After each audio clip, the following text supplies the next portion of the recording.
اعوذ باللہ من الشیطان اللعین الرجیم بسم اللہ الرحمن الرحیم الحمد للہ رب العالمین الصلاة والسلام علی اشرف الانبیاء والمرسلین وعلی آلہ طیبین الطاہرین المعصومین الذین اذہب اللہ عنہم الرجس وطہرہم تطہیرا اللہم صل علی محمد وآل محمد اللہم اخرجنا من الظلمات الوہم واکرمنا بنور الفہم اللہم افتح علینا ابواب رحمتک وانشر علینا خزائن علومک برحمتک یا ارحم الراحمین اللہم وفقنا للعلم والعمل به قال رسول اللہ صلی اللہ علیہ وآلہ وسلم المہاجر من حجر السیئات وترک ما حرم اللہ۔ عزیزان محترم، مرحوم آیت اللہ سید محمد حسین حسینیہ طہرانی کی گراں قدر کتاب رسالہ لب اللباب کے 50ویں درس کے ساتھ ہم آپ کی خدمت میں حاضر ہوئے ہیں، اور یہ عرض ہوا کہ مقام خلوص سے پہلے ایک سالک کو 11 مراحل طے کرنا ہے، عبور کرنا ہے، اور ٹوٹل یہ 12 مراحل ہیں کہ جو سیر و سلوک کے ایک سفر میں ایک سالک کو ان مراحل سے عبور کر کے اعلیٰ مرتبے یعنی مقام مخلصین پر فائز ہونا ہے۔ اور جب تک ایک سالک ان مراحل سے عبور نہیں کرے گا وہ اعلیٰ مراتب تک نہیں پہنچ سکتا۔ آج جس مرتبے کا ذکر ہم آپ کی خدمت میں بیان کرنا چاہتے ہیں وہ ہے ہجرت سے متعلق۔ رسول خدا صلی اللہ علیہ وآلہ وسلم کے فرمان ذیشان المہاجر من حجر السیئات وترک ما حرم اللہ، اس سے اس مرحلے کو استخراج کیا جا سکتا ہے۔ لغوی اعتبار سے اگر ہم دیکھیں تو دارالکفر سے دارالاسلام کی طرف اور دارالایمان کی طرف ہجرت کرنا، سفر کرنا، یہ حقیقی طور پر مہاجرت کہلاتا ہے۔ یعنی انسان بیابانوں میں زندگی بسر کرنے کو ترک کر دے، انسان دارالکفر میں زندگی بسر کرنے کو ترک کر دے اور دارالاسلام میں اسلامی معاشرے کے ساتھ آ کر اپنی زندگی بسر کرے، یہ ہے ہجرت۔ تو یہاں در حقیقت ہمیں معلوم یہ ہوتا ہے کہ اس راہ سیر و سلوک میں ہجرت سے یہ مراد نہیں ہوگی۔ تو پس ہجرت کے در واقع 2 معانی بیان کیے جا سکتے ہیں، یا ایسا کہا جا سکتا ہے کہ ہجرت کی 2 اقسام ہیں۔ علماء نے بیان کیا کہ ایک ہجرت صغریٰ ہے اور ایک ہجرت کبریٰ ہے۔ عین اسی طرح جس طرح علماء نے جہاد کو 2 حصوں میں تقسیم کیا کہ ایک جہاد اصغر ہے اور ایک جہاد اکبر ہے، یہاں پر بھی ہجرت کو ہجرت صغریٰ اور ہجرت کبریٰ میں تقسیم کر رہے ہیں۔ یعنی ہجرت صغریٰ اگر اس کا لب مطلب بیان کیا جائے یا خلاصہ مطلب بیان کیا جائے تو وہ یہ ہے کہ ایمان کی خاطر دارالکفر کو ترک کرنا اور دارالاسلام کی طرف کوچ کرنا، یہ ہجرت صغریٰ کہلاتا ہے۔ میں اس سلسلے میں آپ کی خدمت میں وہ مطالب بیان کرنا چاہتا ہوں جنہیں خود آیت اللہ سید محمد حسین حسینیہ طہرانی نے کتاب ولایت فقیہ اس میں ذکر کیا ہے، صفحہ نمبر 141 سے 144 تک۔ اور یہ نظر جو میں یہاں بیان کرنا چاہتا ہوں یہ منحصر آیت اللہ طہرانی کی رائے ہے ہجرت صغریٰ سے متعلق۔ میں دیگر فقہا جن میں مرجعیت عظمیٰ آیت اللہ سیستانی یا مرجعیت عظمیٰ رہبر انقلاب اسلامی حضرت آیت اللہ خامنئی، اسے بھی آپ کی خدمت میں آخر میں بیان کروں گا، لیکن آیت اللہ سید محمد حسین حسینیہ طہرانی ہجرت سے متعلق ایک منفرد رائے کو بیان کر رہے ہیں۔ سب سے پہلے نادرست ہجرت کو بیان کرتے ہیں ہمارے لیے۔ کہتے ہیں دارالکفر سے دارالاسلام کی طرف ہجرت کا ایک نادرست تصور اور کنسیپٹ یہ بیان کیا جا سکتا ہے کہ وہ شخص کہ جس کے پاس دارالکفر کی نیشنلٹی ہے، یعنی یہی مغربی ممالک ہیں، امریکہ ہے، یورپ ہے، یا جو بھی ممالک ہیں جنہیں دارالکفر کہا جا سکتا ہے، یعنی وہ ممالک جن کی حکومت اور جن کا نظام کفر پر مشتمل ہے، جن کا آئین کفر پر مشتمل ہے، ایسے ممالک کو، یا ان ممالک کو بھی دارالکفر کہا جا سکتا ہے کہ جو خود کو سیکولر کہتے ہیں، بے دین قسم کے ممالک ہیں۔ تو ایسے ممالک کی نیشنلٹی رکھنے والا شخص، وہ شخص کہ جس کا وہاں پر گھر ہے، وہاں پر اس کی فیملی زندگی بسر کر رہی ہے، وہاں اس کا روزگار ہے، وہاں اس کی تجارت ہے، ایسا شخص اسی اپنے ملک جسے ہم دارالکفر کہہ رہے ہیں، وہاں کے پاسپورٹ کے ساتھ وہ اٹھتا ہے اور کسی اسلامی کنٹری کا سفر کرتا ہے، جیسے عراق ہے، ایران ہے، پاکستان ہے۔ ان ممالک کا سفر کرتا ہے کسی نہ کسی غرض سے۔ اگر وہ پاکستان جائے گا تو اپنے عزیز و اقارب سے ملنے کے لیے جائے گا، اگر ایران جائے گا یا عراق جائے گا یا عربستان سعودی جائے گا تو ان ممالک میں یا تو اپنے عزیز و اقارب اگر وہاں موجود ہیں تو ان سے ملنے کے لیے جائے گا، یا پھر سفر زیارتی ہوگا۔ تو یہ شخص وہاں پر جاتا ہے، ان ممالک میں جو دارالاسلام ہیں وہاں پر کچھ وقت قیام کرتا ہے اور پھر واپس دوبارہ لوٹ جاتا ہے دارالکفر کی طرف اور اپنی اصلی سرزمین کی طرف۔ کہتے ہیں ہجرت کا یہ مطلب ہرگز نہیں ہے، اسے ہجرت نہیں کہا جا سکتا۔ لہٰذا وہ ہجرت جسے ہجرت صغریٰ کہا جائے وہ یہ ہے کہ انسان دارالاسلام میں، یعنی اسلامی اسٹیٹ میں، اسلامی کنٹری میں آ کر اپنا گھر خریدے، وہاں مکمل طور پر اپنی زندگی کو منتقل کر لے اور دارالکفر یعنی وہ ریاست کہ جو اسلامی ریاست نہیں ہے وہاں کی نیشنلٹی کو ترک کر دے اور واپس آ جائے اسلامی ریاست میں، وہاں کی نیشنلٹی کو اختیار کرے، وہاں آ کر کاروبار کرے، زندگی بسر کرنا شروع کرے۔ اسے درست معنی میں ہجرت صغریٰ کہا جا سکتا ہے۔ یہاں آیت اللہ طہرانی ایک حرام ہجرت کو بھی نقل کر رہے ہیں، اور حرام ہجرت کا مطلب یہ ہے کہ وہ افراد کے جو دارالاسلام میں زندگی بسر کر رہے ہیں، یعنی اسلامی ریاست میں، اسلامی ممالک میں وہ زندگی بسر کر رہے ہیں، یہاں سے وہ اٹھتے ہیں اور کسی مغربی ملک میں چلے جاتے ہیں وہاں کی نیشنلٹی اختیار کرنے کے لیے، وہاں روزگار اختیار کرنے کے لیے، وہاں زندگی بسر کرنے کے لیے۔ آیت اللہ طہرانی کے نزدیک یہ ہجرت حرام کہلاتی ہے، اور فرماتے ہیں کہ یہ ایک ایسا گناہ ہے کہ جس کی بخشش نہیں ہے خداوند متعال کے حضور۔ اور پھر یہاں تک بھی آیت اللہ طہرانی فرماتے ہیں کہ اگر یہ لوگ ان ممالک میں فوت ہو جاتے ہیں، ان کا وہاں انتقال ہو جاتا ہے، تو یہ وہاں یہودیوں اور نصرانیوں کے ساتھ قیامت کے دن محشور ہوں گے۔ اور پھر اشد حرام ہجرت کو بھی آیت اللہ طہرانی نقل کرتے ہیں، اور وہ فرماتے ہیں کہ وہ مالدار افراد جو اسلامی اسٹیٹ میں زندگی بسر کر رہے ہیں یا نبوغ فکری اور ذہنی سے برخوردار ہیں، ایسے افراد کے لیے دارالاسلام کو ترک کرنا اور دارالکفر کی طرف ہجرت کرنا یہ اسلام کی کمزوری کا باعث بنے گا۔ لہٰذا اس ہجرت کو اشد حرام ہجرت قرار دیا ہے آیت اللہ طہرانی نے۔ اور پھر ہجرت کا ایک راستہ چھوڑا ہے آیت اللہ نے، اور وہ یہ ہے کہ اسلامی ریاست جب فیصلہ کرتی ہے کہ اسے مختلف مسائل میں ماہرین کی ضرورت ہے، مثلا اکانومی کے ماہرین کی ضرورت ہے، کمپیوٹر کی فیلڈ میں انہیں ماہرین کی ضرورت ہے، یا دفاعی امور میں مہارت حاصل کرنے کے لیے انہیں ماہرین کی ضرورت ہے،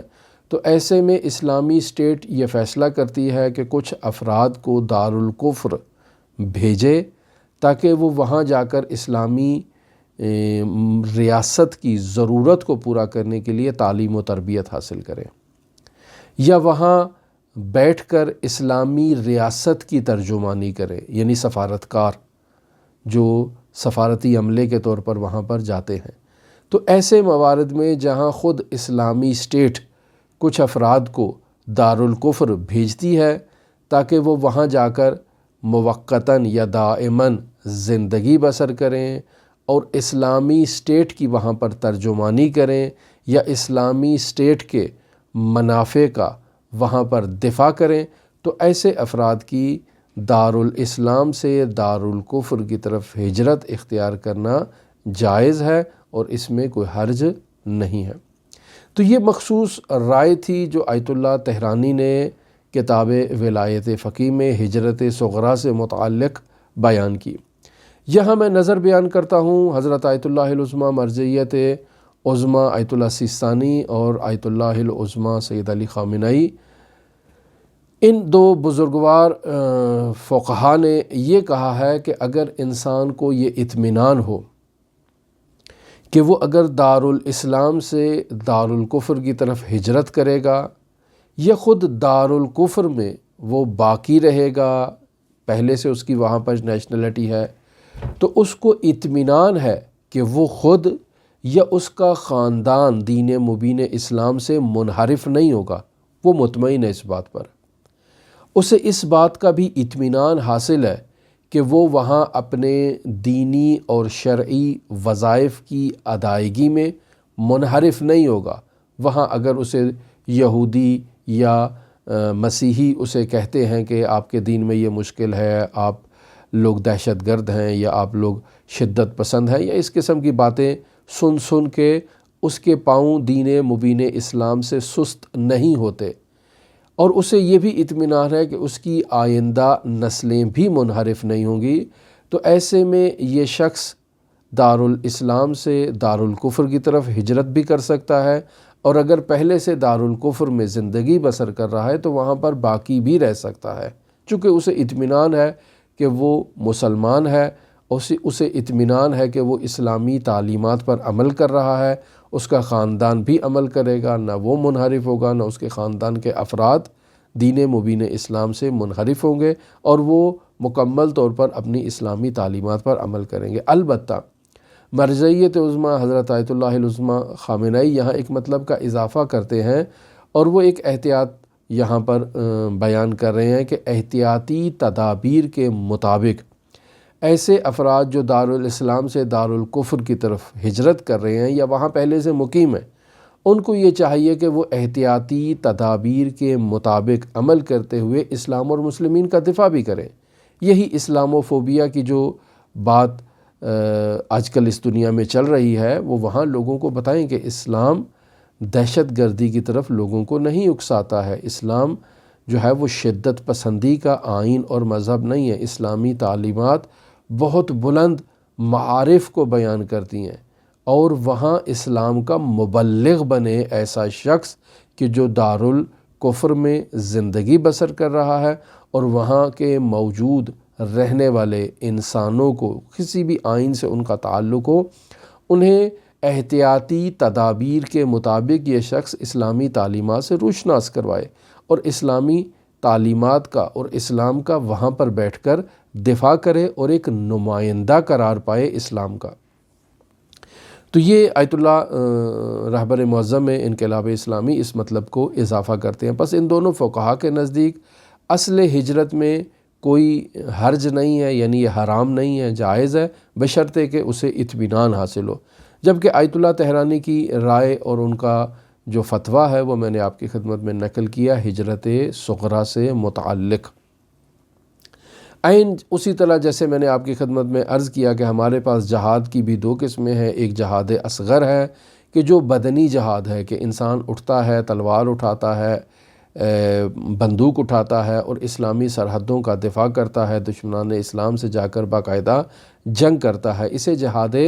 اصغر کہا گیا ہے۔ اور ایک جہاد اکبر ہے کہ جس میں باقاعدہ انسان اپنے نفس کے اندر موجود شیطانی قوتوں سے باقاعدہ جنگ کرتا ہے اور انہیں اعتدال پر لانے کی کوشش کرتا ہے۔ اس جہاد کو جہاد اکبر کہا گیا ہے اور اس بدنی جہاد کو جہاد اصغر کہا گیا ہے۔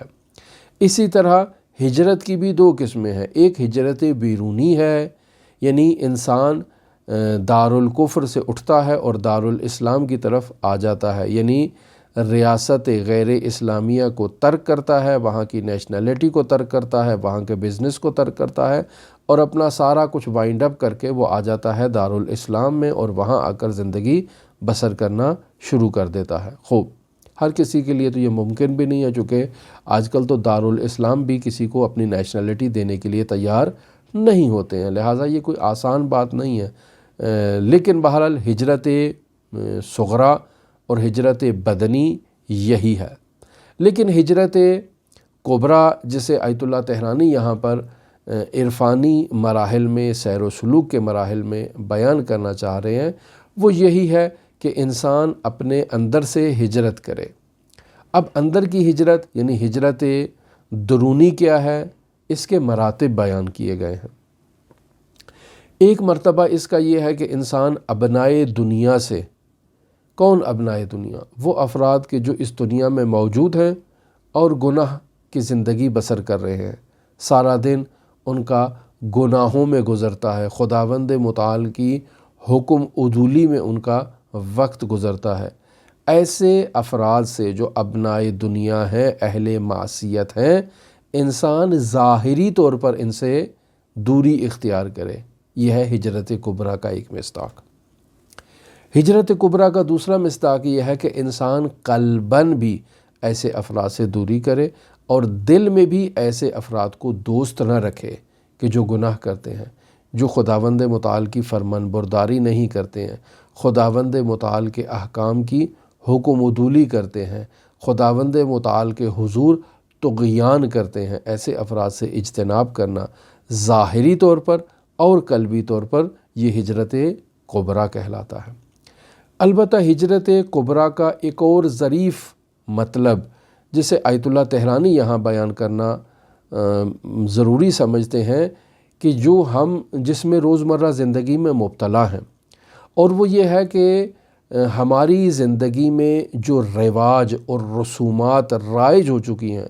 جو غلط ہیں، نادرست ہیں، غیر واقعی ہیں، اعتباری ہیں، ان چیزوں سے انسان خود کو رہا کرے۔ یہ بھی ہجرت کبریٰ کا ایک بہت بڑا مصداق ہے، اور جب تک انسان اس مصداق کو اپنی عملی زندگی میں جاری نہیں کرتا، یہ شخص سالک نہیں بن سکتا۔ یہ امور اعتباری کیا ہیں جو ہماری زندگی میں موجود ہیں؟ امور اعتباری امور فرضی کو کہا جاتا ہے، امور خیالی کو کہا جاتا ہے۔ ایسے امور کو کہا جاتا ہے کہ جنہیں معاشرے کا ایک طبقہ فرض کرتا ہے، بناتا ہے، اختراع کرتا ہے، ان کا واقعیت سے کوئی تعلق نہیں ہوتا۔ میں اس کی مثال عرض کرتا ہوں۔ مثلا ہم بچوں کے کھیل کو دیکھیں، ہمارے گھروں میں بچے ہوتے ہیں، بالخصوص بچیاں موجود ہوتی ہیں۔ ایسے میں والدین ان کے لیے کھلونے لے کر آتے ہیں، کوئی گاڑی لے آتا ہے بیٹے کے لیے، زیادہ تر گاڑیاں خریدی جاتی ہیں، گھوڑے خریدے جاتے ہیں۔ بچیوں کے لیے معمولاً گڑیا خریدی جاتی ہے، برتن خریدے جاتے ہیں۔ تو وہ افراد جن کا بچوں سے سروکار ہو اور بچوں کے پاس ایسے کھلونے موجود ہوں، تو وہ اگر دقت کریں اور بچوں کی زندگی پر تھوڑا غور کریں کہ وہ کرتے کیا ہیں ان کھلونوں کے ساتھ۔ یہ بچے صبح اٹھیں گے، جیسے ہی اپنے کھلونوں کی طرف جائیں گے تو وہاں یہ کہانیاں اور داستانیں بنانا شروع کر دیتے ہیں۔ مثلاً اگر ان کے پاس کوئی گھوڑا ہے تو وہ گھوڑے سے متعلق کوئی کہانی بنا کر جو ہے وہ خود سے کھیل رہے ہیں، یعنی کوئی بڑا ان کے کھیل میں شامل نہیں ہے، وہ خود سے کھیل رہے ہیں، اپنے گھوڑے پر سواری کر رہے ہیں، ایک جگہ سے دوسری جگہ جا رہے ہیں، جنگ کر رہے ہیں، اور جو اپنی زندگی میں وہ مشاہدہ کر رہے ہیں اسی کے مطابق وہ فرضیات اختراع کرتے ہیں۔ بچیوں کو دیکھ لیں تو بچیاں بھی اسی طرح سے جو ان کے پاس کھانے پکانے سے متعلق کھلونے ہیں، جیسے معمولاً چھوٹے چھوٹے برتن ان کو لے دیے جاتے ہیں، تو وہ ان میں کھانا پکا رہی ہیں، ان کے گھر مہمان آ رہے ہیں، وہ ان کی مہمان نوازی کر رہی ہیں، پھر اپنی گڑیوں کی شادی کر رہی ہیں، اور مختلف قسم کی داستانیں بچے جو ہیں وہ بناتے ہیں۔ یہ سب کیا ہیں؟ فرضیات ہیں، حقیقت پر مشتمل نہیں ہیں، اعتباری چیزیں ہیں۔ یہ بچوں کا کھیل ہے، بچے اس کھیل میں مبتلا ہیں، سارا دن وہ اسی کھیل میں مبتلا رہتے ہیں اور حقیقی زندگی سے دور ہوتے ہیں۔ ان کی ایک اپنی فرضی زندگی ہے، ایک فرضی دنیا ہے، یہاں تک کہ وہ اسی فرضی زندگی میں، فرضی دنیا میں باقاعدہ بچوں کی شادی، اپنے کھلونوں کی شادیاں بھی کرتے ہیں،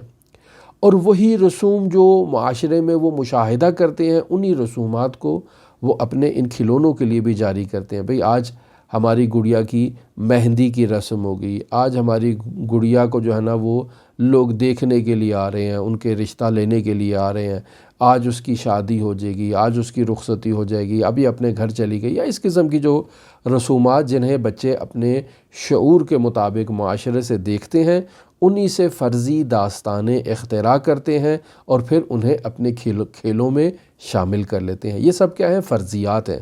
اعتباریات ہیں۔ اعتباریات کی ایک دوسری مثال بھی آپ کی خدمت میں پیش کروں جو بڑوں کا کھیل ہے۔ یہ آپ دیکھ سکتے ہیں فلموں میں اور ڈراموں میں۔ یعنی ایک انسان ہے جو باقاعدہ ایک تحریر اور ایک داستان لکھتا ہے جسے اسکرپٹ کہا جاتا ہے ظاہراً، اور پھر اس کے مطابق وہ کچھ کرداروں کو لے کر آتا ہے، اور ان کرداروں کا کام یہ ہوتا ہے کہ اس لکھاری کی لکھی ہوئی تحریر کے مطابق اپنا کردار ادا کریں، اپنا کردار نبھائیں، فلم کریں، ڈرامہ کریں۔ یہ سب اعتباری ہے۔ کوئی کسی کی بیوی بن جاتا ہے، کوئی کسی کی بیٹی بن جاتا ہے، کوئی کسی کی ماں بن جاتا ہے، اور پھر وہاں جو اس کے لیے اس رائٹر نے لکھا ہے اس کے مطابق اپنے وہ الفاظ ادا کرتا ہے جو اس کے لیے اس نے اس تحریر نامے میں اور فلم نامے میں لکھے ہوتے ہیں۔ یہ سب بھی واقعیت پر مشتمل نہیں ہے، اعتبار ہے، لیکن وہ اس قدر اپنے کردار میں ڈوب کر اس کردار کو ادا کرتے ہیں کہ دیکھنے والا انہیں واقعی تصور کرتا ہے کہ شاید یہ حقیقی زندگی ہے۔ اس قدر وہ بہترین انداز میں اپنی اداکاری کے جوہر دکھاتے ہیں، اپنی ایکٹنگ کا مظاہرہ کرتے ہیں، اور وہ افراد جو گھروں میں ٹیلی ویژن سکرین پر بیٹھ کر ان ڈراموں کو یا فلموں کو مشاہدہ کر رہے ہوتے ہیں، وہ ان سے باقاعدہ اثر لیتے ہیں۔ یعنی باقاعدہ وہ جو ڈرامہ چل رہا ہے یہ اس کو واقعی تصور کرتے ہیں، یعنی انہیں پتہ ہے کہ یہ غیر واقعی ہے، لیکن اس قدر اس شخص نے اپنا کردار بہترین انداز میں نبھایا ہوتا ہے کہ جب کوئی خوشی کا موقع آتا ہے تو سامعین جو گھروں میں بیٹھ کر ٹی وی کے آگے بیٹھ کر اس ڈرامے کو دیکھ رہے ہیں وہ خوش ہوتے ہیں، اور جب کوئی غم کا سین آتا ہے تو باقاعدہ آنسو بہاتے ہیں اور گریہ کرتے ہیں اور اظہار اپنا جو ہے وہ اس طرح سے ہیجان کا مظاہرہ کرتے ہیں۔ جبکہ اداکاری کرنے والے شخص کو بھی پتہ ہے کہ وہ غیر واقعی چیز کا اظہار کر رہا ہے، اور مشاہدہ کرنے والے کو بھی علم ہوتا ہے کہ وہ ایک غیر واقعی چیز کو مشاہدہ کر رہا ہے۔ یعنی یہ حقیقت نہیں ہے، یہ فرضی طور پر اس کا شوہر ہے، یہ فرضی طور پر اس کا بیٹا ہے، یہ فرضی طور پر اس کی ماں ہے، لیکن چونکہ اس نے اپنا کردار ایسا نبھایا ہے کہ لوگ اسے واقعی تصور کرتے ہیں۔ یہ ایک اعتباری زندگی ہے اور ایک اعتباریات ہے۔ پھر آپ اسی کو مد نظر رکھیں، چونکہ اب بات فلم اور ڈرامے سے متعلق آ گئی، تو یہاں انسان ان اعتباری چیزوں میں صرف اس اعتباری چیز کو لے سکتا ہے جو تاریخ پر مشتمل ہو یا جو دین پر مشتمل ہو۔ مثلا کسی ڈرامے میں یا کسی فلم میں کسی دینی حقیقت کو یا دینی تاریخ کو فلم بندی کیا گیا ہے تو انسان اسے مشاہدہ کر سکتا ہے اور اس سے تاریخ کو اخذ کر سکتا ہے کہ ایسا بہت کم ہوتا ہے۔ مثلا کسی تاریخی شخصیت کے اوپر، جیسے ایران میں حضرت مختار کے اوپر ایک جو ہے وہ ڈرامہ بنایا گیا، اب یہ جو ڈرامہ بنایا گیا ہے حضرت مختار پر یا حضرت امام علی ابن موسیٰ الرضا علیہ آلاف و تحیت و ثنا کی زندگی پر یا حضرت امیر المؤمنین کی زندگی پر یا رسول خدا صلی اللہ علیہ وآلہ وسلم کی زندگی پر، اس میں وہ افراد جو کردار نبھا رہے ہیں وہ سب فرضی ہیں، لیکن جو رائٹر نے تحریر لکھی ہے اس نے تاریخی منابع سے مطالب کو استخراج کیا ہے اور انہی تاریخی واقعات کو باقاعدہ انہی الفاظ کی صورت میں اور ڈائیلاگ کی صورت میں ترتیب دیا ہے، اور پھر اب ایک شخص اس کردار کو نبھا رہا ہے اور اچھے انداز میں اس کردار کو نبھا رہا ہے۔ یہاں شخص اس سے اثر لے رہا ہے،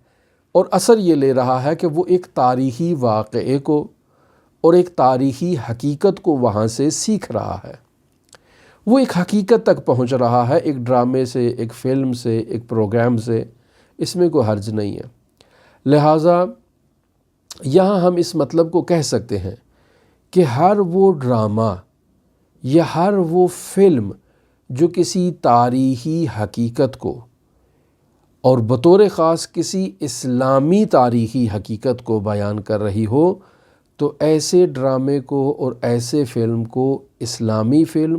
یا اسلامی ڈرامہ کہا جا سکتا ہے۔ کیوں؟ چونکہ یہ اسلامی تعلیمات کو اجاگر کر رہی ہے۔ مثلاً اب حضرت مختار سے متعلق جو بنایا گیا تو کہا جا سکتا ہے یہ اسلامی ڈرامہ ہے، یا رسول خدا صلی اللہ علیہ وآلہ وسلم کی حیات طیبہ سے متعلق ایک فلم جو ایران میں ترتیب دی گئی اور بنائی گئی، اسے کہا جا سکتا ہے کہ یہ اسلامی فلم ہے۔ کیوں؟ چونکہ اس میں ایک ایسی تاریخ کو بیان کیا جا رہا ہے جو اسلام سے متعلق ہے اور حقیقت پر مشتمل ہے، اور تاریخی کتابوں سے اسے استخراج کیا گیا ہے۔ چونکہ ہماری بحث سے متعلق یہ بات نہیں تھی، لیکن چونکہ آ گئی تو اس وجہ سے یہاں پر اس کو ذکر کر دیا گیا۔ بس ایک دفعہ ہم بچوں کا کھیل دیکھتے ہیں کہ جو اعتبار پر مشتمل ہے، غیر واقعیت پر مشتمل ہے، اور بچے روزانہ کے کھیل میں داستانیں اور ایسی چیزیں جو ہے وہ بناتے رہتے ہیں۔ یا ایک مرتبہ ہم اس چیز کو مشاہدہ کرتے ہیں کہ واقعے میں انسان بڑے جو ہیں وہ اداکاری کرتے ہیں، فلمیں بناتے ہیں، ڈرامے بناتے ہیں، یہ سب غیر واقعی چیزیں ہیں۔ لہٰذا ایک سالک کو ان چیزوں سے اجتناب کرنا چاہیے۔ لیکن ایک دفعہ یہ ہے کہ ہم خود اپنی عملی زندگی میں مشاہدہ کر رہے ہیں کہ ہم ڈرامہ کر رہے ہیں، ہم اپنی زندگی میں ایک فلم کے ایک اداکار کی طرح اداکاری میں مصروف ہیں، یعنی ہماری اپنی عملی زندگی جو ہے وہ ایک ڈرامہ بن چکی ہے۔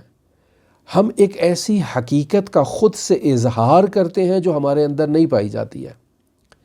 مثلاً بعض افراد جو اندر سے بدذات نہیں ہیں لیکن وہ اظہار کریں گے کہ وہ بہت ہی بدذات قسم کے لوگ ہیں، اور اپنی ساری زندگی اسی بدذات ہونے کا وہ کریکٹر نبھائیں گے۔ یا وہ افراد جو اندر سے بدذات ہیں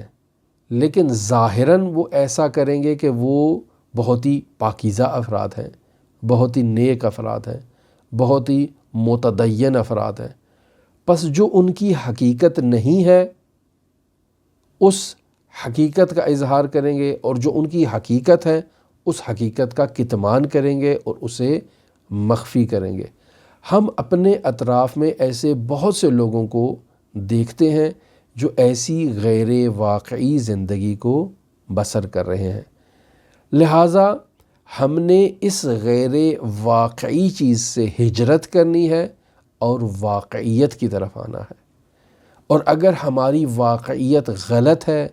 تو ہمیں اس کی اصلاح کرنا ہے، اور اگر ہماری واقعیت درست ہے تو اسے بہتر تر کرنا ہے۔ مثلاً میں آپ کو مثال دوں کہ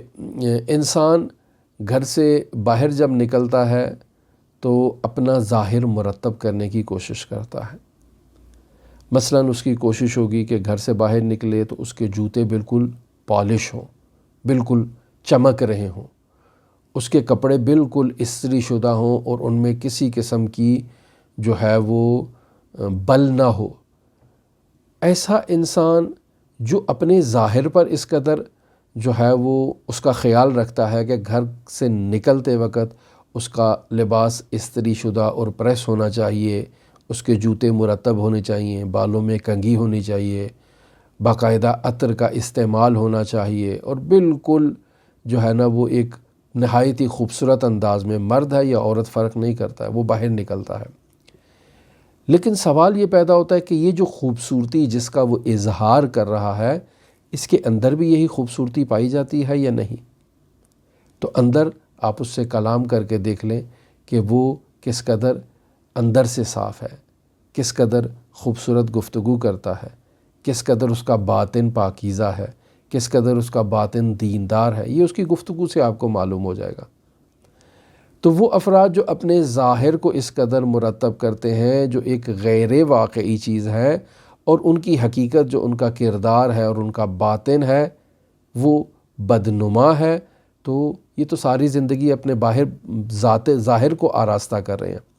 اور ان کی حقیقت کیا ہے؟ آلودہ ہے، اور یہ اس سے بے خبر ہیں۔ یہ ہم دیکھیں کہ عملی زندگی میں جب بچوں اور بچیوں کی شادی کا وقت آتا ہے تو نہایت ہی من گھڑت قسم کی رسومات ہم نے اختراع کر رکھی ہیں کہ ایک دن جو ہے نا وہ اس فنکشن کے لیے ہوگا، ایک دن اس فنکشن کے لیے ہوگا، شادی کی تمام رسومات جو ہیں وہ کسی میرج ہال میں ہونی چاہیے، اتنے افراد کو جو ہے وہ دعوت ہونی چاہیے، فلاں قسم کا میوزک لگا ہونا چاہیے، فلاں قسم کے کھانے وہاں پر ہونے چاہیے، یا جتنی بھی رسومات ہم اپنی زندگی میں دیکھتے ہیں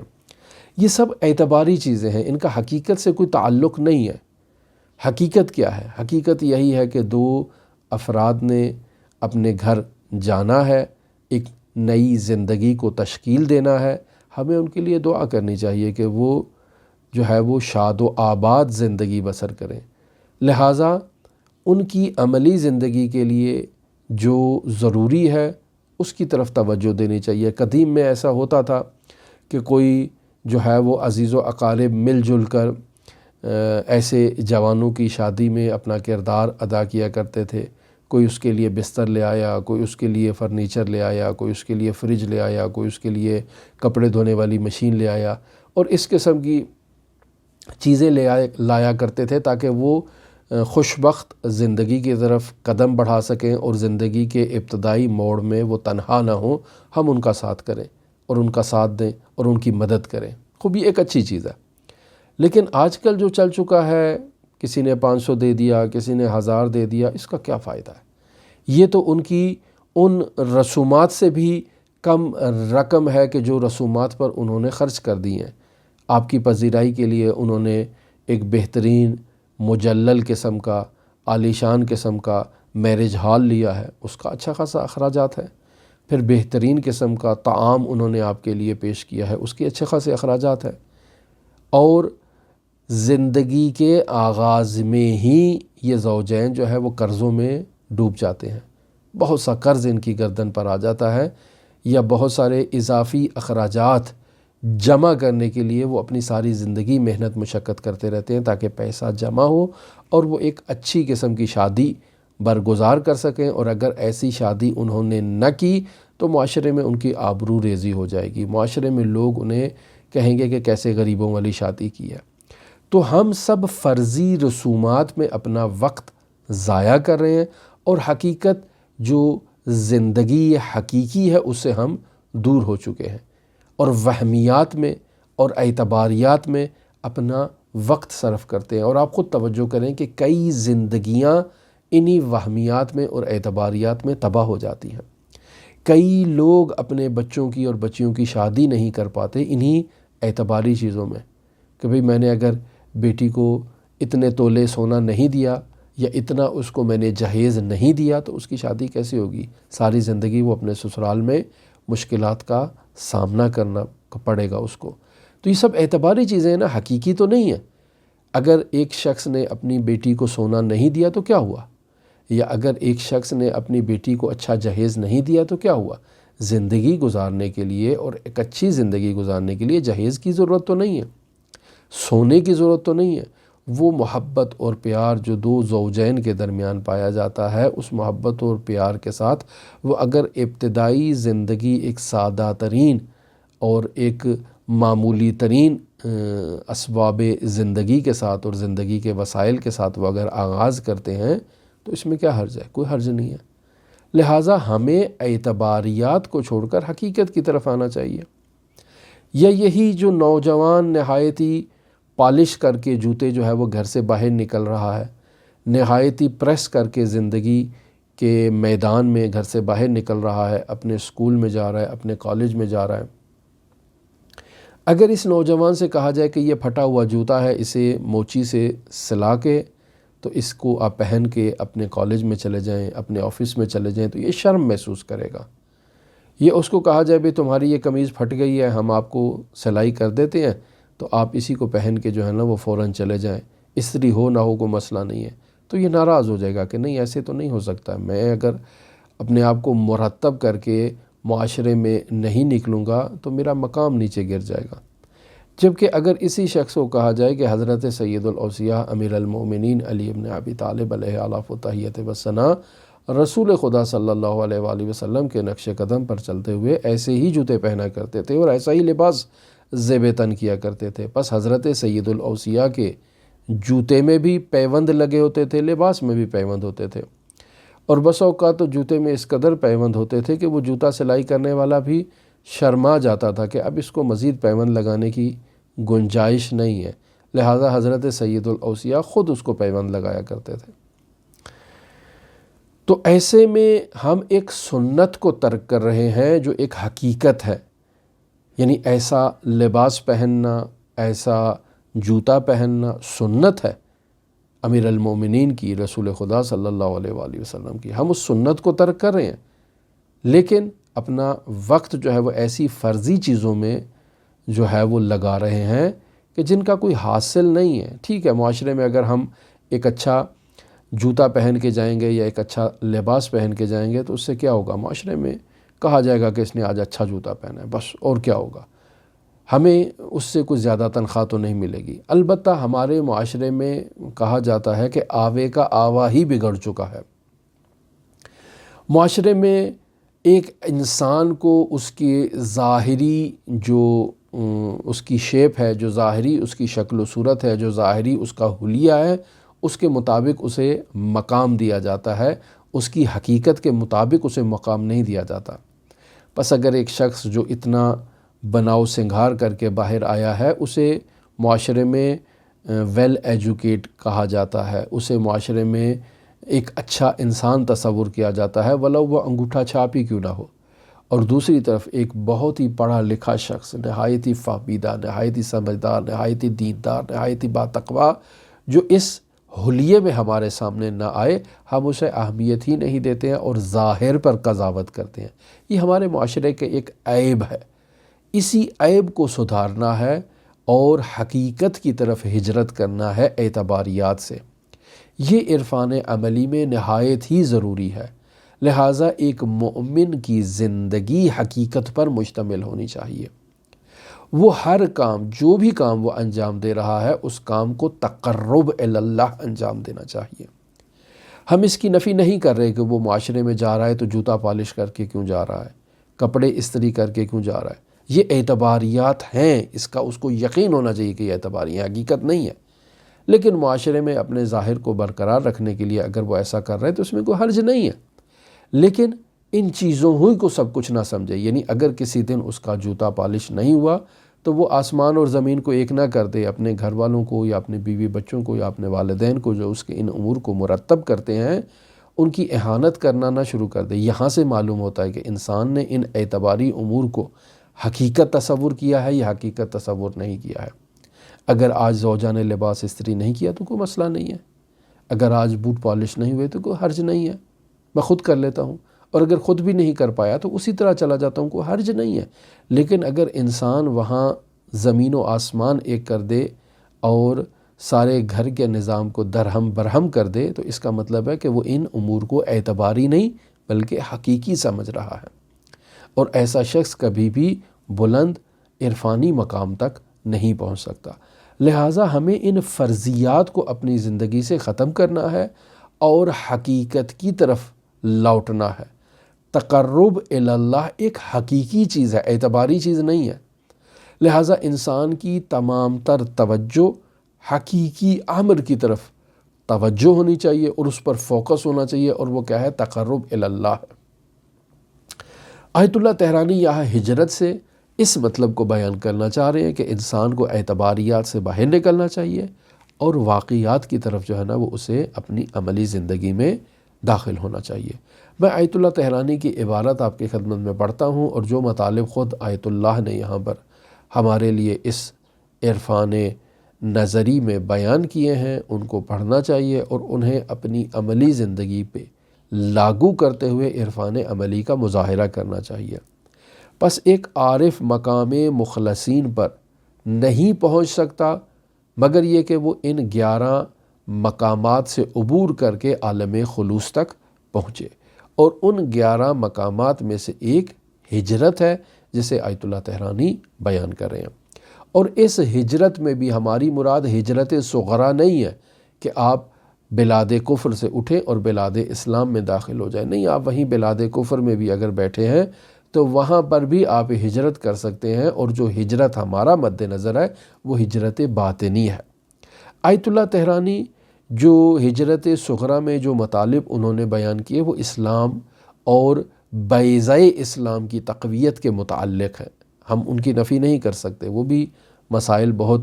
بجا فرمائے ہیں۔ اسلام کی تقویت کے لیے اگر اسلامی سرحدیں کھول دی جائیں اور لوگ اسلامی سرحدوں میں داخل ہوں، سرمایہ لے کر آئیں، اپنا ذہن لے کر آئیں جسے نبوغ کہتے ہیں، اور اسلامی سرزمین کی سربلندی میں اپنا کردار ادا کریں، تو یہ تو بہت اچھی بات ہے۔ جتنا اسلام مضبوط ہوگا دشمنان اسلام کے مطابق اور طاغوتی قوتوں کے مطابق اسلام کے لیے اتنا ہی مفید ہے۔ لہٰذا سرمایہ دار افراد کو چاہیے کہ وہ اسلامی ریاستوں کی طرف آئیں اور اسلامی ریاستوں میں آ کر زندگی بسر کریں۔ ان افراد کو کہ جو صاحب نبوغ فکری ہیں ان افراد کو چاہیے کہ وہ اسلامی اسٹیٹ میں آ کر اپنے نبوغ کا مظاہرہ کریں اور اسلامی ریاست کی سربلندی کے لیے اپنا کردار ادا کریں۔ لیکن اگر اسلامی اسٹیٹ اور اسلامی ریاست ہی انہیں ایکسیپٹ کرنے کے لیے تیار نہ ہو تو یہ تو اسلامی ریاست کی طرف سے ایک کوتاہی ہے، اور جو ہے وہ اس کی خامی ہے، اس میں ان لوگوں کا کوئی قصور نہیں ہے۔ لیکن یہ سب مباحث ہجرت صغرا سے متعلق ہے جنہیں آیت اللہ طحرانی نے بیان کیا۔ یہاں اس سیر و سلوک کی وادی میں ایک سالک کو جو ہجرت کرنا ہے وہ ہے ہجرت کبریٰ، یعنی انسان ابنائے دنیا سے، اہل معصیت سے ظاہری طور پر بھی دوری اختیار کرے اور باطنی طور پر بھی ان سے قلبی طور پر محبت نہ کرے۔ ہم وہ پہلے بھی ایک شعر اس سلسلے میں متعدد مرتبہ بیان کر چکے ہیں کہ یار بد بدتر بود از مار بد، مار بد تنہا بر جامی گزد، یار بد بر جان و بر ایما زند۔ یعنی اگر انسان کا ایک برا دوست ہے جو ابناء دنیا سے تعلق رکھتا ہے، جو اہل معصیت ہے، تو یہ اہل معصیت اور ابناء دنیا سے تعلق رکھنے والا دوست ایک انسان کے دین اور ایمان دونوں کے لیے نقصان دہ ہے۔ لہٰذا اس سے دوری اختیار کرنا نہایت ضروری ہے۔ لہٰذا انسان سالک کو چاہیے کہ وہ اہل معصیت سے دوری اختیار کرے، ظاہری طور پر اور قلبی طور پر۔ لیکن یہاں ہجرت کبریٰ میں اس مطلب کو بیان نہیں کر رہے۔ ہجرت کبریٰ میں جس مطلب کو بیان کرنا چاہ رہے ہیں وہ اس کے علاوہ جو سب سے اہم چیز ہے وہ اپنی زندگی سے اعتباریات کا خاتمہ ہے۔ توجہ فرمائیں، اپنی کتابیں آپ کھول لیں، آیت اللہ طحرانی کا ہجرت کبریٰ سے متعلق ٹاپک ہے، اس کو ملاحظہ فرمائیں۔ فرماتے ہیں چون سالک بے مرتبہ ایمان اکبر رسید باید محیائے ہجرت کبریٰ گردد۔ یعنی کل کی گفتگو جو ہم نے ایمان اکبر سے متعلق آپ کے ساتھ شیئر کی، تو آیت اللہ طحرانی فرماتے ہیں جب ایک سالک سیر و سلوک میں ایمان اکبر کے مرتبے پر فائز ہو جاتا ہے تو اب اس سالک کو ہجرت کبریٰ کرنے کی ضرورت ہے۔ اور ہجرت کی 2 اقسام ہیں جنہیں آیت اللہ طحرانی یہاں پر ذکر کریں ہیں۔ وآن ہجرت بے تنست، یعنی بدن کے ساتھ ہجرت کرنا۔ بدن کے ساتھ ہجرت کرنے کا کیا مطلب ہے؟ از مخالطی اہل عصیان و مجالست اہل بغی و طغیان و ابنائے روزگار خوان۔ یعنی انسان ہجرت کرے جسم کے ساتھ، اور جسمانی ہجرت کا مطلب یہ ہے کہ انسان اہل عصیان کا سب سے بڑا مصداق جو ہے وہ اہل کفر ہے، کہ جہاں سے انسان نے بلاد کفر سے ہجرت کرنی ہے بلاد اسلام کی طرف۔ اور دوسرا مصداق اس کا یہ گناہگار لوگ ہیں۔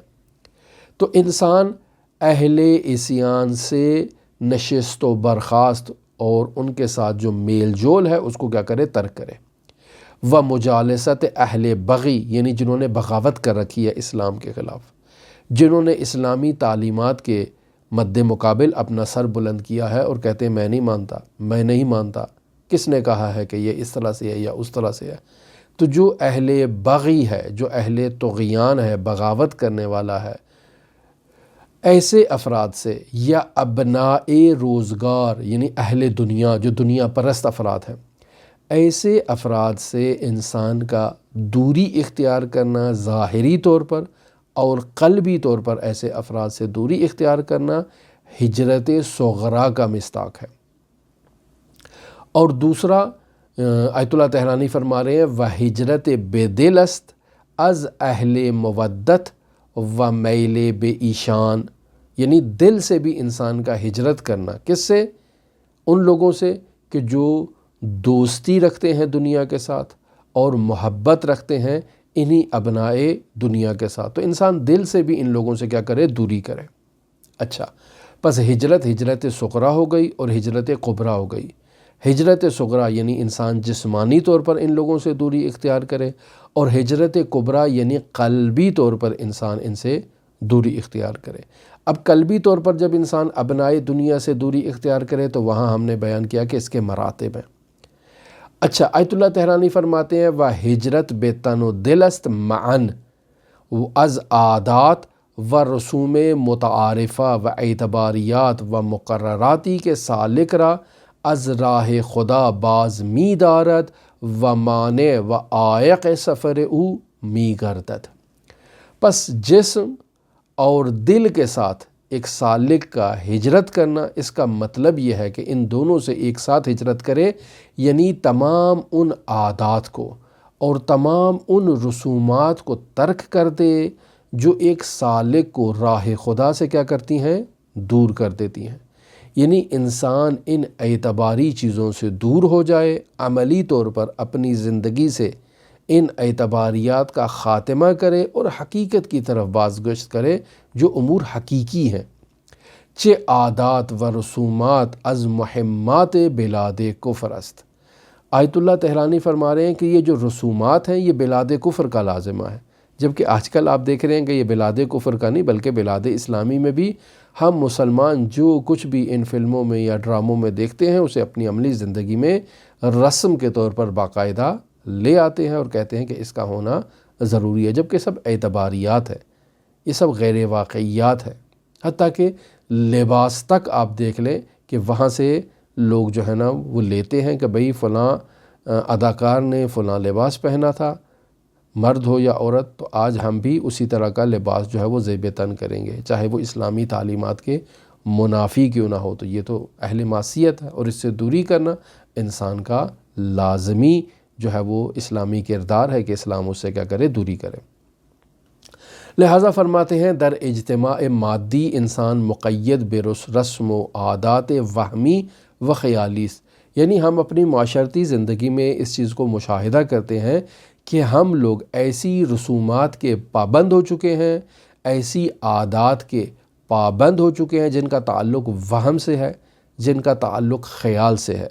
کہ اہل دنیا بے آن عادت دارند، یعنی عام طور پر ہمارے معاشرے میں اہل دنیا لوگ جتنے بھی ہیں وہ ان وہمی رسومات اور عادات کے پابند ہو چکے ہیں۔ یعنی اگر شادی میں یہ تمام رسومات جو ہمارے آج کل اطراف میں پائی جاتی ہیں یہ نہ ہو تو شادی نہیں ہے۔ حالانکہ شادی کیا ہے؟ دو افراد کے درمیان عقد نکاح جو اسلام نے بیان کیا ہے، وہ عقد نکاح دائر ہو جائے،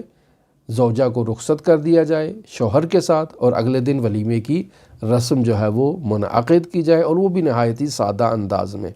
اپنے گھر کے اندر، بغیر کسی اضافی رسومات کے، بغیر کسی جو ہے نا وہ غیر شرعی اور غیر اسلامی رسومات کی۔ ہاں، آج جہاں تک آپ کہیں گے مہندی لگانا مستحب ہے، اسلامی آداب میں اس کے ذکر ہوا ہے تو اس کو بھی ایک خاص حد تک، نہ یہ کہ جو آج کل ہمارے معاشرے میں ایک رسم کے طور پر ایک چیز جو ہے وہ بیان کی جاتی ہے اور اس قدر اس پہ اخراجات کیے جاتے ہیں اور اس قدر اس کے لیے ایک فاسد پروگرام مرتب کیے جاتے ہیں، ناجائز پروگرام مرتب کیے جاتے ہیں، سب حرام ہے۔ ان سے اجتناب کرنا ایک سالک کی ذمہ داری ہے، اور سالک اگر ان چیزوں میں اپنا وقت صرف کرے گا، ایسی محفلوں میں بھی جائے گا تو گناہگار ہو جائے گا۔ لہٰذا فرماتے ہیں کہ در اجتماع مادی انسان مقید بے رسم و عادات وہمی و خیالی، اس کے اہل دنیا بے آن عادت دارد نہیں۔ ہم معاشرے میں اس چیز کو دیکھتے ہیں کہ انسان ان وہمی اور خیالی رسومات اور عادات کا پابند ہو چکا ہے، اور معاشرہ اور دنیا انہی کے اوپر استوار ہو چکا ہے۔ وسود و زیان و محاورات و معاشرتها و رد و بدلها خود را بر اساس آن استوار می کند، یعنی انسان اپنے معاشرے میں، اجتماعی زندگی میں نفع و نقصان انہی چیزوں کے اوپر استوار کرتا ہے۔ آپس میں جو گفتگو کے جو محاورے بنائے جاتے ہیں وہ انہی رسومات کے مطابق تطبیق دیے جاتے ہیں، اور انسان کی زندگی انہی اعتباریات پر استوار ہے۔ کیا ہم نے کوئی گڈا گڈی کا کھیل بنا رکھا ہے اس زندگی کو؟ جیسے یہ بچے جو ہے وہ داستانیں بناتے ہیں، پھر ان کے لیے ڈائلاگ بناتے ہیں اور جو کچھ بھی بناتے ہیں، ہم نے اپنی زندگی کو ایسے تصور کر رکھا ہے، یا جو کچھ ہم فلموں میں اور ڈراموں میں دیکھتے ہیں اسے اپنی عملی زندگی میں جاری کرنے کی کوشش کرتے ہیں۔ معاشرے میں نفع و نقصان کا ہونا،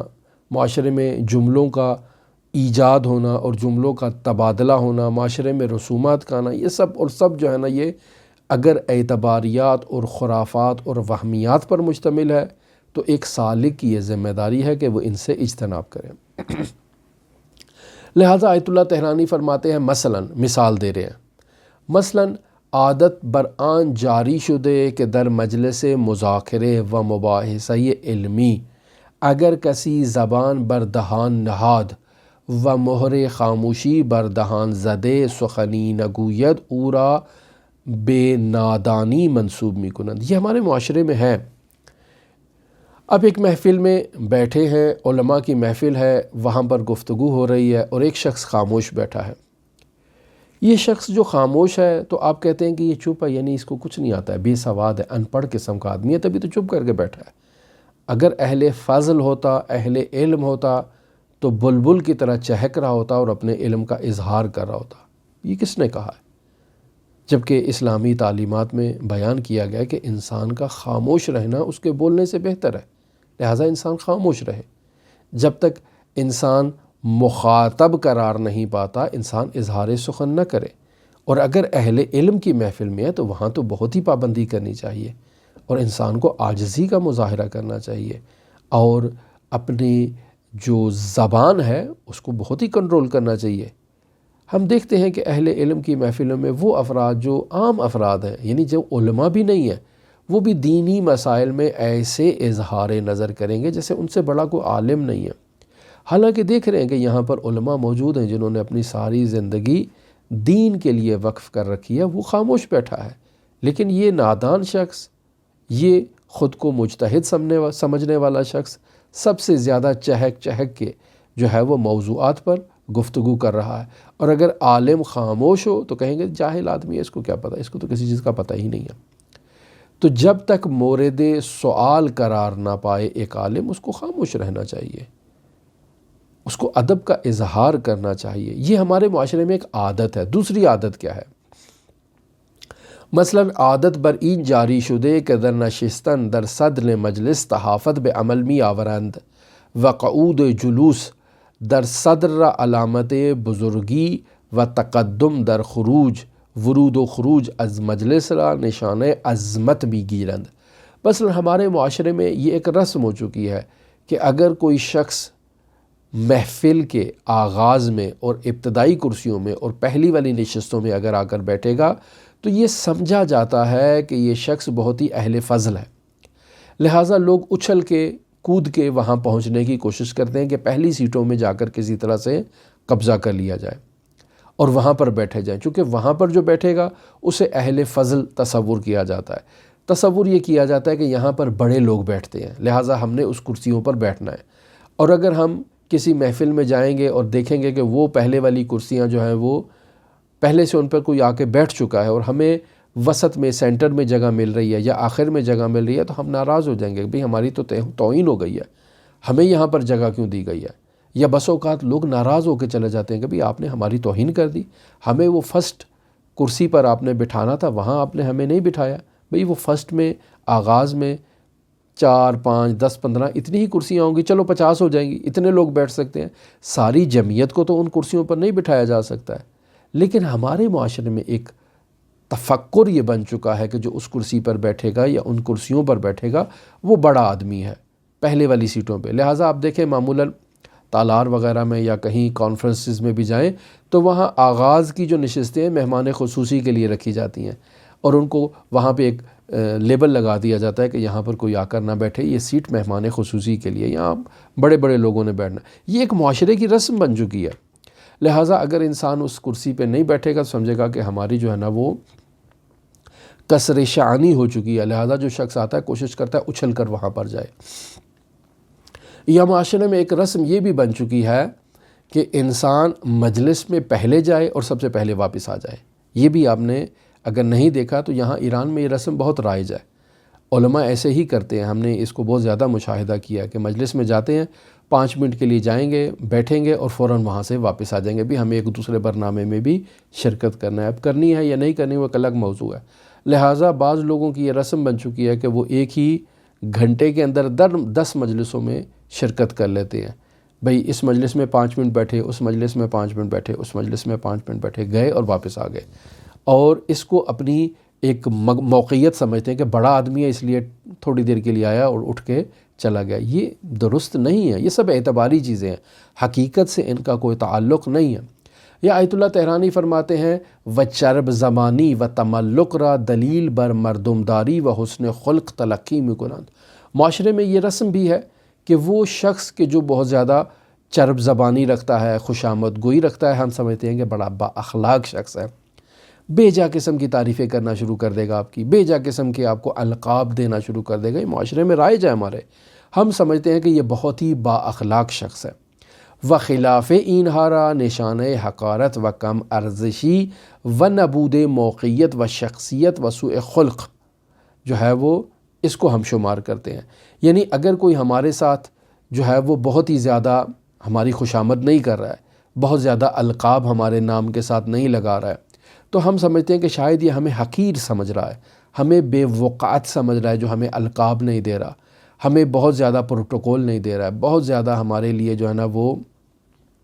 قلابے نہیں باندھ رہا ہے، بہت زیادہ ہمیں جو ہے نا وہ ہماری شان میں قصیدے نہیں پڑھ رہا ہے، تو گویا کہ اس نے ہمیں جو ہے نا وہ گھٹیا سمجھ لیا ہے، یہ ہمیں جو ہے نا وہ برا سمجھ لیا ہے، یہ ہمارے ساتھ بد اخلاقی کا مظاہرہ کر رہا ہے، جبکہ ایسے کچھ بھی نہیں ہے۔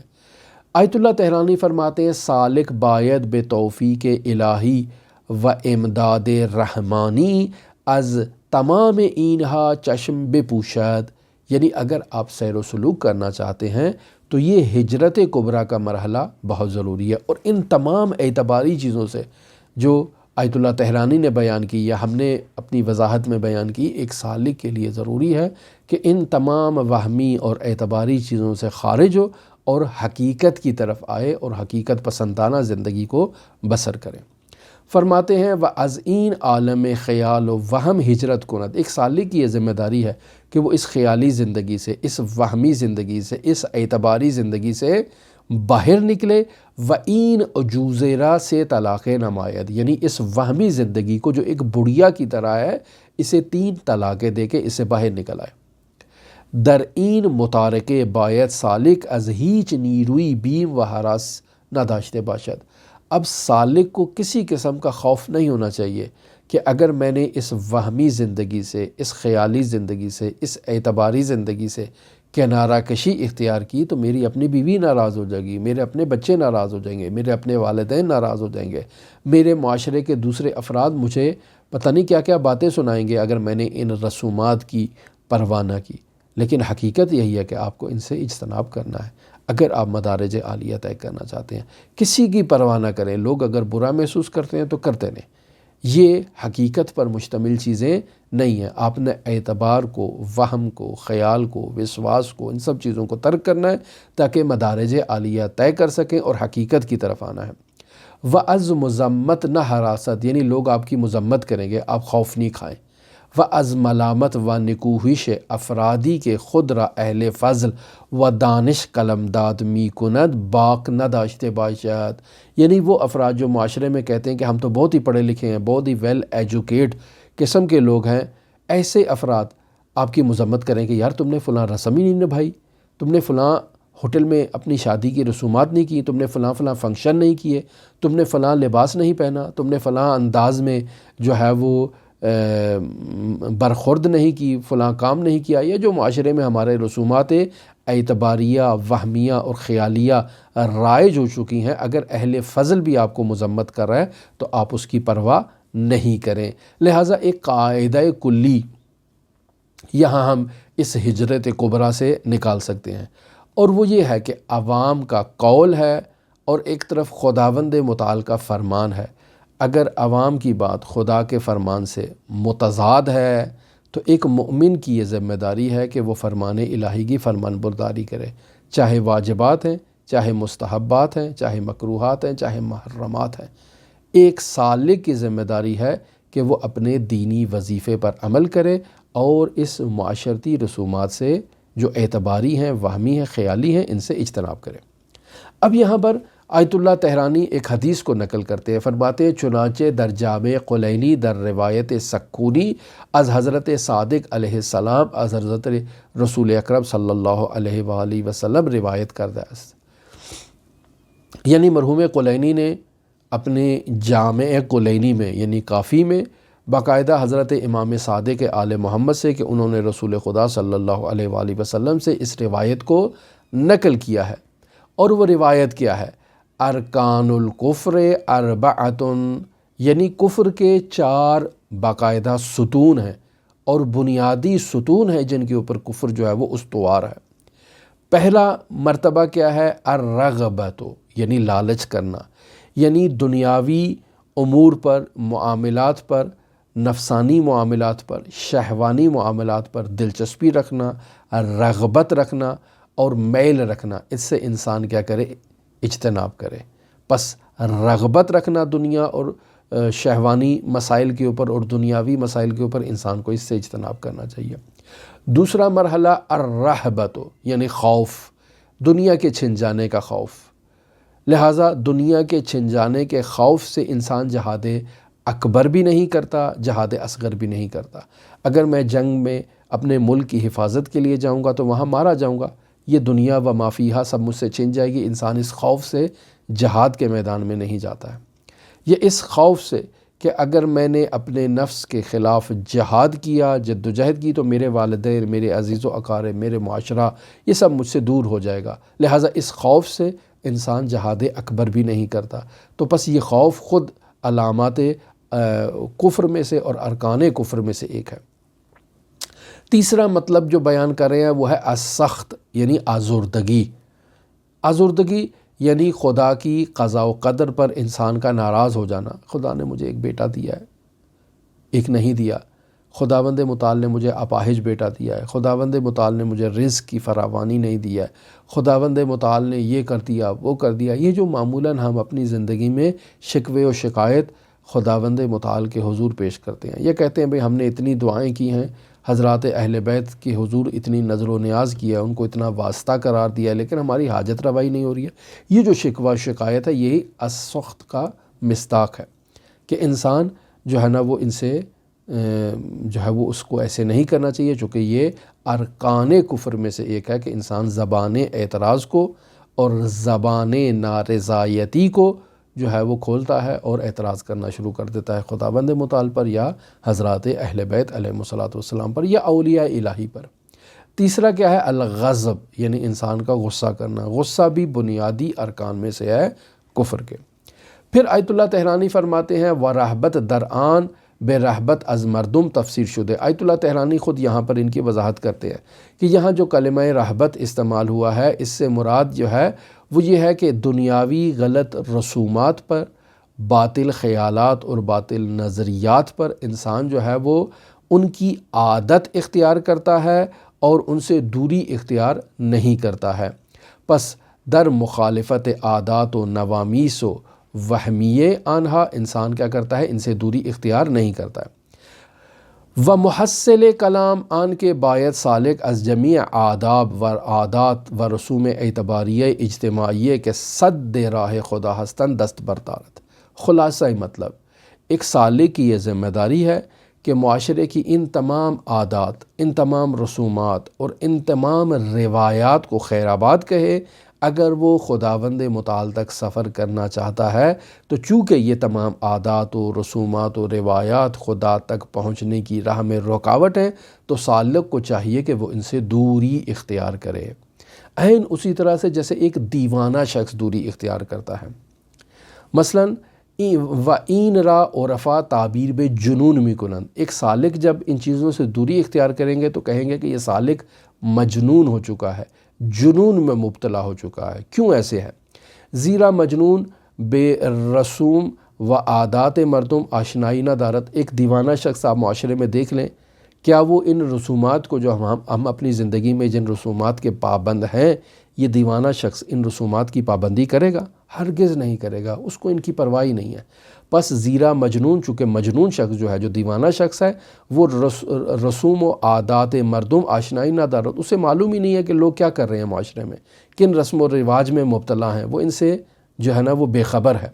و بے آنہا وقعت نمی گزارت، اور ان رسومات کی کسی قسم کی ارزش کا وہ قائل نہیں ہے چونکہ وہ دیوانہ ہے۔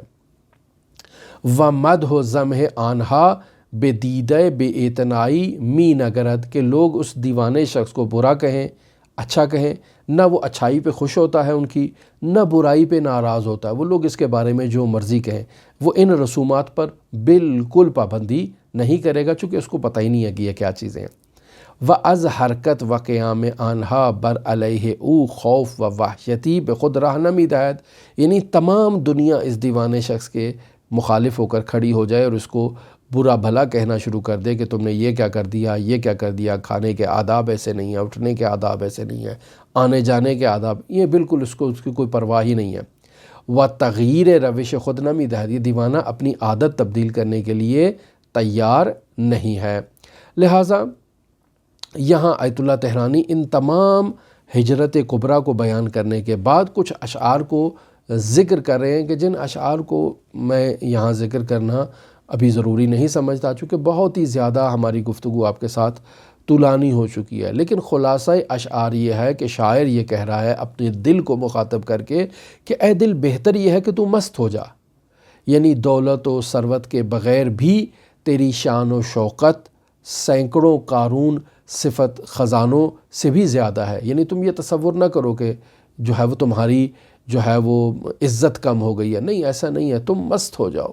اور اپنے حال میں مگن رہو اور خداوند متعال کے تقرب کے لیے اپنی جو تمام تر جد و جہد ہے اس کو جاری رکھو۔ ہماری دعا ہے کہ خداوند متعال ہماری اس گفتگو کو اپنی عبادت شمار کرے۔ خداوند متعال سے دعا ہے کہ خداوند متعال ہمیں ہجرت کبریٰ کا یہ مقام نصیب کرے اور ہمیں یہ توفیق اور یہ سعادت نصیب فرمائے کہ ہم بھی اپنی زندگی سے ان وہمی خیالی رسومات کو اور ان اعتباری رسومات کو خارج کرنے میں کامیاب ہو جائیں اور سیر اللہ میں بلند مقام حاصل کریں، چونکہ سالک اس مرحلے سے عبور کر کے آگے نہیں پہنچ سکتا۔ ہماری دعا ہے کہ خداوند متعال حضرت صاحب العصر والزمان کے ظہور میں تعجیل فرمائے اور ہمیں حضرت کے اصحاب و اعوان و انصار میں شمار فرمائے۔ آپ تمام دیکھنے والوں کے لیے حضرت علی ابن موسیٰ رضا علیہ اعلیٰ و تحیت و ثنا کے حضور نائب الزیارہ بھی ہیں اور دعا گو بھی ہیں۔ اللہم صلی علی محمد و آل محمد وعجل فرج قائم آل محمد۔